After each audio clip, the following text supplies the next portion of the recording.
നമസ്കാരം. ഫോർട്ടിക്ക ന്യൂസിലേക്ക് സ്വാഗതം.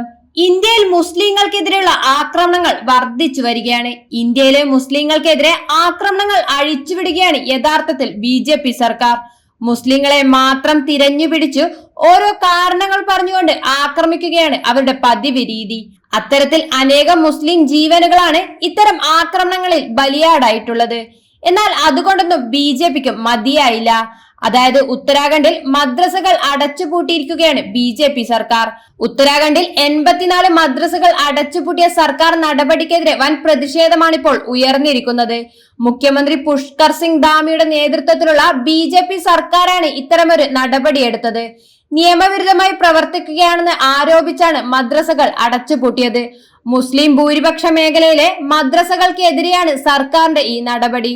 ഡെറാഡൂണിൽ 43, ഹരിദ്വാറിലും നൈനിറ്റാളിലുമായി 31, ഉദ്ധം സിംഗ് നഗറിൽ 9 എന്നിങ്ങനെ മദ്രസകളാണ് അടച്ചുപൂട്ടിയിരിക്കുന്നത്. എന്നാൽ മുസ്ലിങ്ങളുടെ വിദ്യാഭ്യാസ സ്ഥാപനങ്ങളെ ദുർബലപ്പെടുത്താനും മതപരമായ സ്വത്വം ഇല്ലാതാക്കാനുമാണ് ഈ നീക്കമെന്ന് മദ്രസ അധികൃതരും നേതാക്കളും വാദിക്കുന്നുണ്ട്. രജിസ്റ്റർ ചെയ്യാത്ത മറ്റു വിദ്യാഭ്യാസ സ്ഥാപനങ്ങൾക്കെതിരെ എന്തുകൊണ്ട് സമാനമായ നടപടി കൈക്കൊള്ളുന്നില്ലെന്നും അവർ ചോദിച്ചു. അതേസമയം മദ്രസ നടത്തിപ്പുകാർ ഔദ്യോഗിക അംഗീകാരത്തിന് അപേക്ഷിക്കണമെന്ന് ഉത്തരാഖണ്ഡ് മദ്രസ ബോർഡ് മേധാവി ഷാമൂൺ കശ്മീർ ആവശ്യപ്പെട്ടു. സാധുവായ രേഖകളുള്ള മദ്രസകളടക്കം ഒരു തടസ്സവും ഉണ്ടാകില്ലെന്ന് നിയമപരമായ നടപടികൾ പൂർത്തിയാക്കിയാൽ അടച്ചുപൂട്ടിയവ വീണ്ടും തുറക്കാമെന്നും അദ്ദേഹം ഉറപ്പു നൽകി. എന്നാൽ സർക്കാർ നീക്കം ഭരണഘടനാ അവകാശങ്ങളുടെ ലംഘനമാണെന്നും സർക്കാർ മുസ്ലിങ്ങളോട് മനഃപൂർവ്വം വിവേചനം കാണിക്കുകയാണെന്നും ആക്ടിവിസ്റ്റുകളും മത നേതാക്കന്മാരും ആരോപിച്ചു. സർക്കാർ നടപടിയെ കോടതിയിൽ ചോദ്യം ചെയ്യാൻ ഒരുങ്ങുകയാണ് മദ്രസ അധികൃതർ. 400ഓളം മദ്രസകളാണ് സംസ്ഥാനത്തുള്ളത്. ഇവിടങ്ങളിൽ സംസ്കൃതം പഠിപ്പിക്കാനുള്ള മദ്രസ ബോർഡിന്റെ നിർദ്ദേശം വലിയ വാർത്തയായിരുന്നു.